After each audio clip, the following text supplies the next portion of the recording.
Assalamualaikum warahmatullahi wabarakatuh. Saya Fildana Filatur Rahma dengan nomor induk mahasiswa 201101010033. Di sini saya akan sedikit menjelaskan mengenai karakteristik peserta didik usia SMP dan SMA. Di sini saya mewakilkan dari kelompok 2 yang akan menyampaikan materi. Nah, nama-nama kelompok dari kelompok 2 yakni yang pertama Muhammad Firdaus, yang kedua Anissa Firdatus Sa'diyah, yang ketiga Farihana Firdatul Lisna, yang keempat yaitu saya sendiri Fildana Filatur Rahma, dan yang kelima yaitu Putri Anggia. Nah, poin yang pertama saya akan membahas mengenai aspek-aspek yang mempengaruhi perkembangan peserta didik. Jadi, apa saja sih aspek-aspek yang mempengaruhi perkembangan peserta didik? Nah, jadi aspek-aspek yang mempengaruhi yaitu terdapat 6 macam. Yang pertama, fisik atau fisiologis. Faktor-faktor yang berhubungan dengan kondisi fisik individu. Yang kedua yaitu intelektual atau kecerdasan. Pada tahap ini terdapat 3 tahap di dalamnya, diantaranya yaitu tahap positif, tahap di mana manusia mulai berpikir secara ilmiah. Yang ketiga yaitu sosio-emosional. Pada perkembangan ini, anak mampu mengenali diri dan bagaimana perasaannya. Yang keempat yakni moral.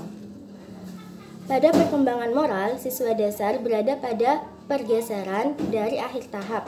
Yang pertama yaitu kepatuhan dan hukuman, yang kedua yaitu instrumental relatif, yang ketiga yaitu orientasi keselarasan interpersonal, dan yang kelima yaitu spiritual. Pada proses ini terbentuknya perilaku seorang anak dengan agama sebagai faktor penting yang mempengaruhinya. Dan yang terakhir yaitu aspek sosial budaya. Nah, pada aspek ini berorientasi kepada kelompok, tetapi kehidupan rumah masih berpengaruh, seperti ingin bebas, memuja pahlawan, pemisahan dari jenis kelamin, dan bahwa kelompok alam mempengaruhi konsep dirinya. Nah, poin yang kedua yaitu membahas mengenai karakteristik peserta didik SMP dan SMA. Sebelum saya menyebutkan karakteristik peserta didik SMP dan SMA, sebaiknya terlebih dahulu saya menjelaskan mengenai apa sih karakter itu. Jadi secara umum, istilah karakter yang sering disamakan dengan istilah temperamen, tabiat, watak, ataupun akhlak, yakni memberinya sebuah definisi, suatu yang menekankan unsur psikososial yang dikaitkan dengan pendidikan dan konteks lingkungan. Nah, terdapat sejumlah karakteristik yang menonjol pada usia SMP, yakni yang pertama, terjadinya ketidakseimbangan proporsi tinggi dan berat badan. Yang kedua yaitu mulai timbulnya ciri-ciri seks sekunder. Yang ketiga yaitu reaksi dan ekspresi emosi masih labil. Yang keempat yaitu mulai mengembangkan standar dan harapan terhadap perilaku diri sendiri yang sesuai dengan dunia sosialnya. Dan yang terakhir yaitu yang kelima, kecenderungan minat dan pilihan karir relatif sudah lebih jelas. Nah, yang kedua yaitu karakteristik anak usia remaja atau SMA. Yang pertama yaitu mencapai hubungan yang matang dengan teman sebaya. Yang kedua yaitu dapat menerima dan belajar peran sosial sebagai pria atau wanita dewasa yang dijunjung tinggi oleh masyarakat. Yang ketiga yakni menerima keadaan fisik dan mampu menggunakan secara efektif. Yang keempat yakni mencapai kemandirian emosional dari orang tua dan orang dewasa lainnya. Yang kelima, memilih dan mempersiapkan karir di masa depan sesuai dengan minat dan kemampuannya. Dan yang keenam yakni mengembangkan sikap positif terhadap pernikahan, hidup berkeluarga, dan memiliki anak. Nah, poin yang terakhir saya akan menjelaskan mengenai implikasi peserta didik usia SMP dan SMA.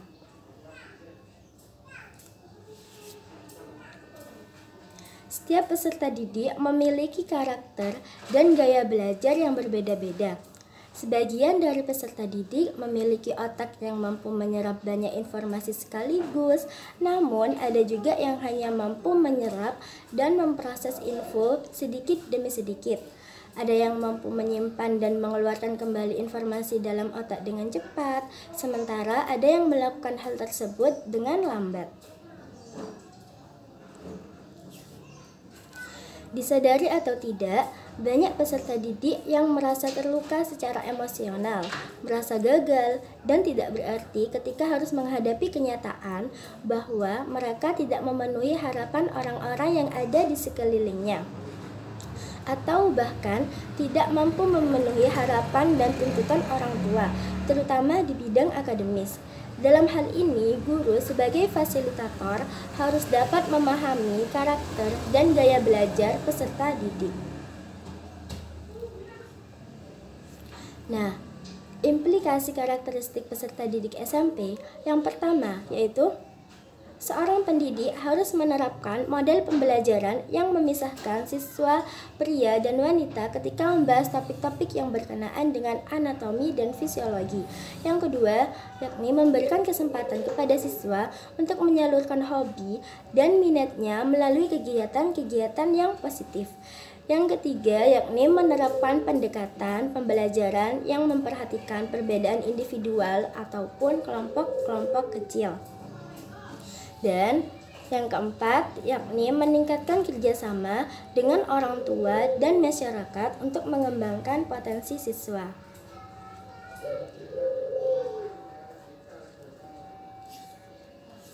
Dan karakteristik dan implikasi karakteristik pendidik usia SMA yaitu yang pertama, memberikan pengetahuan dan pemahaman tentang kesehatan reproduksi, bahaya penyimpangan seksual, dan penyalahgunaan narkotika. Dan yang kedua yaitu membantu siswa mengembangkan sikap apresiatif terhadap postur tubuh atau kondisi dirinya. Yang ketiga yakni menyediakan fasilitas yang memungkinkan siswa mengembangkan keterampilan yang sesuai dengan minat dan bakatnya, seperti sarana olahraga, kesenian, dan sebagainya. Mungkin hanya itu saja penjelasan dari saya. Kurang lebihnya saya mohon maaf. Wassalamualaikum warahmatullahi wabarakatuh.